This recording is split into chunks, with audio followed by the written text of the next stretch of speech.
గీ నాగబాబం సార్తోని తలకాయ నొప్పే అవుతున్నదని జనసేనాని ఫ్యాన్స్ మస్తు హట్టైలంట. నిన్న సారు మాట్లాడిన ముచ్చట్ల మీటింగ్లో ఉన్నట్టుండి వర్మ సార్ గురించి నాగబాబం సార్ చేసిన కామెంట్లు ఇప్పుడు ఏపీ పాలిటిక్స్లో పెద్ద ప్రకంపనలనే మోపి చేసినాయి. ఇంకంతనే కాదులా, నాగబాబం సార్ మాట్లాడిన మాటల మీద ఒక్కో తీరుగా ఎవలకు ఎరకైన రీతిలో వాళ్ళు రియాక్ట్ అవుతున్నారు. ఇక జనసేన పార్టీ 12వ ఆవిర్భావ సందర్భంగా పురస్కరణ చేసుకొని పండుగ మంచిగానే అయ్యిందయ్యా.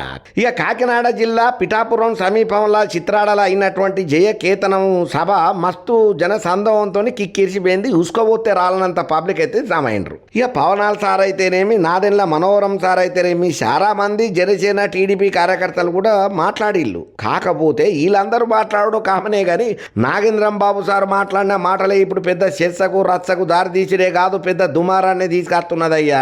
ఇక అయితే ఈ ఫంక్షన్కి అయితే పార్టీ నాయకులు అయితేనేమి, కార్యకర్తలు అయితేనేమి, మంత్రులు, ఎమ్మెల్యేలు, ఎంపీలు, పవన్ కళ్యాణ్ సార్ అభిమానులు అబ్బో ఏలాదిగా తరలొచ్చిండ్రయ్యా. సభా ప్రాంగణం జనసేన జెండాలతోని అబ్బా శూన్యక 2 కళ్ళు సాలవన్నట్టే కనబడ్డది. భారీ ఎత్తున హాజరైనటువంటి జన సైనికులు, వీర మహిళలతోని ఆహా ఓహో అనిపించే తట్టే అయ్యింది నిన్న అయినటువంటి జనసేన జయకేతన పండుగ. ఇక ఈ కార్యక్రమం ఇప్పటిదాకా మంచిగానే పోతున్న టైంలలో ఎమ్మెల్సీ నాగబాబు సార్ ఉన్నాడు కదా, అదే పవన్ కళ్యాణ్ సార్ వాళ్ళ అన్న రెండో ఆయనే ఆ సార్ మాట్లాడుకుంటా రాజకీయాల నాయకుల మాట తీరు ఎంత ప్రాధాన్యమైనదో చెప్పుకుంటూ వచ్చిండు. నాయకులు ఎట్లా మాట్లాడాలి, ఎట్లా మాట్లాడొద్దనే ముచ్చట్లల్లో జాగ్రత్తగా ఉండాలని, ఇష్టం వచ్చినట్లు మాట్లాడితే దాని ఫలితం ఎట్లుంటుందో గతంలో చూసినామని, నోటి దురుసుతోని వ్యవహారం చేసిన ఒక నేతకు చివరకు ప్రతిపక్ష హోదా కూడా దక్కలేదని, అందుకే పవన్ కళ్యాణ్ ఎప్పుడు జాగ్రత్తగా వ్యవహరించాలని చెప్పి పబ్లిక్తోని మాట్లాడే విధంగా ఉండాలని చెప్పి చెప్పుకుంటూ వచ్చిండు.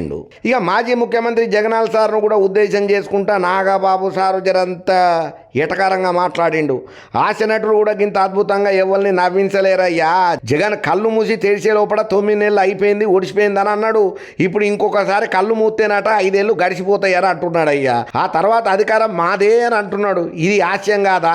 ఇంకో 20 ఏళ్ల పాటు గట్లనే కళ్ళు మూసుకొని కళలు కనాల్సిందే అనుకుంటే జర ఎడ్డిచ్చినట్టే వ్యంగ్యంగా మాట్లాడిండయ్యా నాగబాబు సారు. అంతనే కాకుండా జగన్ పాలన మీద ఇరుసుకు పడకుండా, పబ్లిక్ కోసం పని చేయకుండా, అభివృద్ధిని పక్కన పెట్టి ప్రతి ముచ్చట్లలో అహంకారంతో వ్యవహారం చేసే నేతలకు భవిష్యత్తులో చోటు ఉండదు. అధికారాన్ని స్వార్థ ప్రయోజనాల కోసం ఉపయోగించాలనుకుంటే కఠినంగానే ఎదురు దెబ్బలు తగులితే మీకు పబ్లిక్ కూడా మీకు ఎదురు తిరుగుతారు. పబ్లిక్ కోసం పోరాడే ఏకైక వ్యక్తి గొప్ప నాయకుడు పవన్ కళ్యాణ్. స్వార్థ రాజకీయాల కోసం రాజకీయాల్లోకి రాలేదు, ప్రజా సంక్షేమమే లక్ష్యంగా పెట్టుకుని వచ్చిండు. ఇక ఇట్లా స్పీచ్ దంచి కొడుతుంటే అందరు ఇనసొంపుగా ఇంటనే ఉన్నారు, కానీ ఇక్కడనే వచ్చింది అసలు పంచాయతీ. ఎమ్మెల్సీగా అవకాశం ఇచ్చినందుకు పవన్ కళ్యాణ్కు కృతజ్ఞతలు చెబుతున్నా అని చెప్పి నాగబాబు సారు జన సైనికుణ్ణి అని చెప్పుకోవడం నా అదృష్టం. పవన్ కళ్యాణ్ విజయం సాధించడానికే నేనే కారణమని ఎవరైనా అనుకుంటే అది అలా కర్మ అని అన్నాడు చూడు. ఇక ఈ మాటనైతే సిలికి గాలి వాన లెక్క పెద్ద పంచాయతీకే దారితీసింది అయ్యా.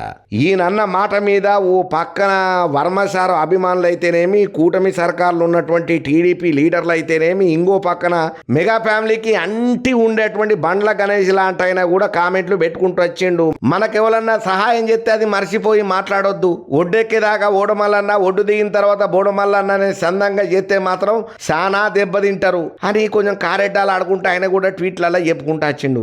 ఇక ఏదైతే నాగబాబం సారు జనసేన గెలుపుకు కారణం మేమే అని ఎవరన్నా జబ్బలు తొడలు జరుచుకున్నా కూడా అది వాళ్ళ కర్మ. ఎవ్వరి మీద జనసేన పార్టీ ఆధారపడలేదు, పవన్ కళ్యాణ్కి అంత గతి గత్యంతరం లేనే లేదు.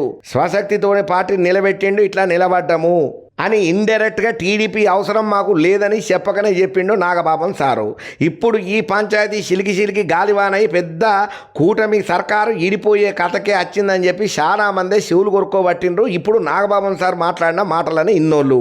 అయినా ఏమయ్యా నాగబాబా, ఎందుకు ఇట్లా మాట్లాడతావు? అనవసరంగా తమ్మునికి లేని తలకాయ నొప్పులు ఎందుకు తీసుకొస్తావు? లేని పంచాయతీలను ఎందుకు పెడతావయ్యా? వచ్చినోని వచ్చినట్టు ఏదన్నా సక్సెస్ గురించి మాట్లాడాలి, కానీ ఇట్లా ఉన్నోళ్ళ దాంట్లోనే పుల్లలు పెట్టి పక్కకు నూకేసే ప్రయత్నం ఎందుకు చేస్తున్నావు అయ్యా? నువ్వు జర మాట్లాడుకుంటా ఉన్నా మంచిగా ఉండు కదా అని చెప్పి కొంచెం కారెడ్డాలు ఆడుకుంటా కూడా కామెంట్లు పెడుతున్నారు చాలా మంది. మరి ఇప్పుడు ఈ పిఠాపురం పంచాయతీ వర్మ సార్ మీద చేసినటువంటి నాగబాబు కామెంట్లు ఏదైతే ఉన్నదో ఇక్కడితో ఒడిసిపోతుందా, లేకపోతే అసలుకే మోసం వచ్చే తట్టు అవుతుందా? మనకు మాత్రం ఏం తెలుసు, చూద్దాం.